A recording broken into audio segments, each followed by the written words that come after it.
Report کر رہے ہیں حیدرآباد سے بیورو چیف سید حامد علی۔ 10 جولائی 2023 بروز پیر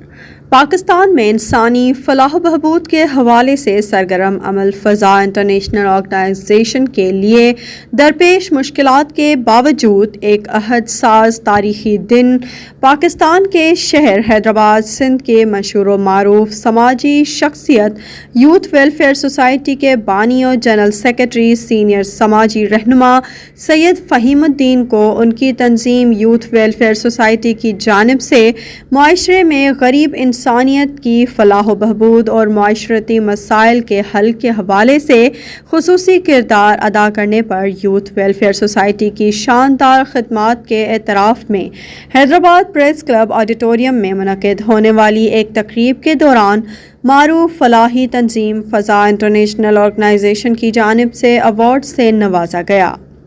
یوتھ ویلفیئر سوسائٹی کے بانی اور جنرل سیکرٹری جناب سید فہیم الدین صاحب نے مہمان خصوصی سے ایوارڈ وصول کیا۔ اس موقع پر فضا انٹرنیشنل آرگنائزیشن کے چیئرمین محمد علی قریشی نے جناب سید فہیم الدین صاحب کو وادی مہران صوبہ سندھ کی تہذیب و ثقافت و قدیم روایت کی نشانی سندھی اجرک کا تحفہ اور ایوارڈ پیش کیا۔ ان یادگار لمحات میں انجمن تاجران سندھ، انجمن تاجران حیدرآباد کے مرکزی عہدیداران اور سول سوسائٹی، میڈیا نمائندگان اور دیگر شعبہ جات سے تعلق رکھنے والے معزز مہمانان گرامی بھی موجود تھے۔